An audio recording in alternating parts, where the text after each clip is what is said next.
Do you favor stricter regulations for technologies such as hydraulic fracturing? Oh, you switched me up there. I did, yeah. All right. You know, I think the oil and gas industry has done a great job of working collaboratively with the Governor's Office and the Colorado Oil and Gas Conservation Commission to establish a solid set of regulations. But regulations are only effective if they are enforced through inspection. We need to make sure we have enough inspectors to ensure that the regulations that the industry and the state have worked so hard to establish are being fairly followed by all. And I guess maybe I'll just ask you, Randy, are we going back to the other question, or can I? Probably not, so if you want to... Well, I'll just use my time to put that in there as That'd well. be fine. So we all benefit from oil and gas exploration and production in Weld County. And so I support this industry. And while supporting the growth of the industry, there must be balance. We need to make sure that we properly deal with the impact on such things as our roads and bridges, water and sewer systems, public safety, and increased dust from truck traffic. We've heard a lot about these issues, and so we need to strike a good balance here to make sure that, that the industry has the potential to move forward and that the regulations don't impede them from being successful, but at the same time, the public is protected. Okay, thank you, Dave. Skip, do you favor stricter regulations for hydraulic fracturing? And the other part of that question that Dave went into was what other types of energy production should be encouraged here if you do not support the growth of the oil and gas industry? 40% of all the wells in Colorado are in Weld County. We have several school districts here who are benefiting significantly from the oil and gas exploration and production. In 2009, we established rules for the people in Colorado and for the drillers in Colorado that's the strictest in the nation. As I go out and I talk to people and they say, well, this fracking, we don't know what's in it. Look up trackfocus.org. Under trackfocus.org and put the location of the well, you'll know exactly what's in the fracking fluid. Everything. It's there. We've been fracking since 1949. A good friend of mine graduated from the university, or from Mines in Denver. And you know, we have the geological thing down there where they tell where earthquakes are happening all over the place. Well, fracking has been taking place since this earth was born, because the movement of oil, the movement of rock, the movement of things underneath is what actually caused this oil to be there, right? So we need to work on that. We've never had a problem with fracking. There's never been a problem with water or anything else. We need to continue on that and write this down, trackfocus.org. Again, something that your representatives and things ought to told you about. It's there. You can look it up and find out what's in that fracking fluid. And you'll find that it's amazingly safe. Thank you, Skip. Dave, you may rebut. Well, actually, the website is frackfocus.org, not TrackFocus. And so I do encourage you to go take a look at it. And that work is a result of the industry working carefully together with the state to develop these very comprehensive rules that we have, these regulations that we have.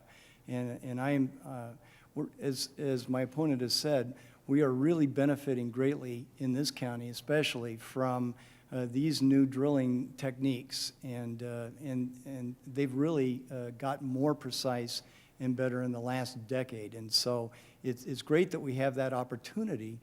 We just need to make sure that we keep Colorado, Colorado as we move forward, so that we all enjoy the state that we live in. Okay, thank you, Dave. We'll move on to some audience questions now. And the first topic is auto emissions testing. And Skip, you get to go first on this question. What would you do about the auto emissions testing program? Keep it or stop it? Well, one of the reasons why I'm doing what I'm doing is because as an insurance agent, one of my older clients came into me on Social Security and she said, Skip, don't need insurance anymore. I'm going to have to get rid of my car. I said, why? She said, I've got Social Security. I'm on Social Security. I make $735 a month. I can't afford this additional faster fee and then afford to go down and have my car tested. And she's a terrible polluter. She ran probably a tank of gas through that car every other month. But she, at $735, couldn't do it. I gave her the money for the Enviro test. Unfortunately, her car failed, and she said, Skip, I couldn't get the license anyway. Those of you out there, you have friends, you have daughters, or you have mothers, you have fathers, you have elderly out there that are having to turn in their cars because they can't afford what you guys have done.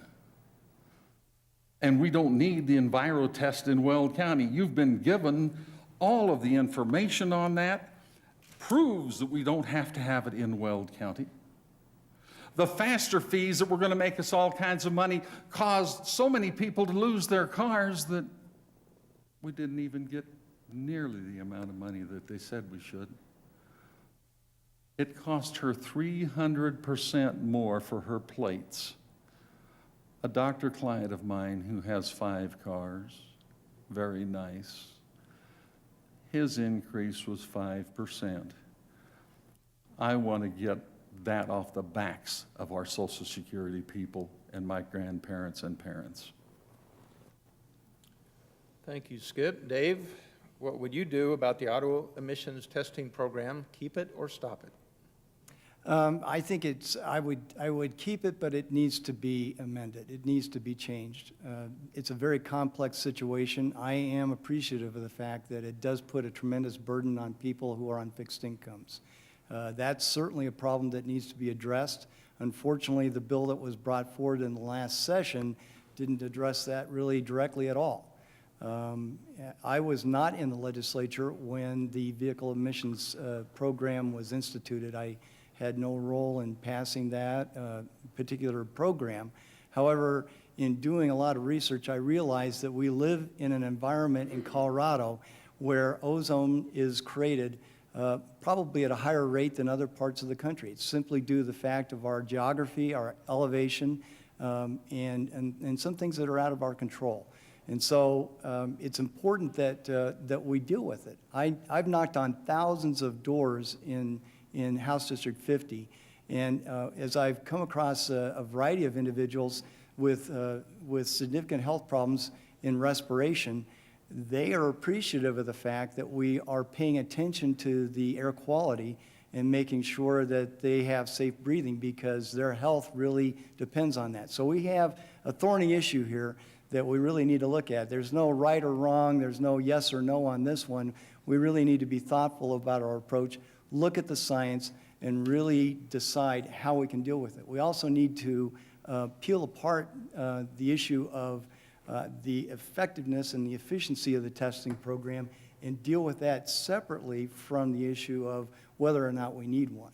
We need some kind of testing program, but it certainly can be improved and made more efficient and not be affecting our seniors as it is.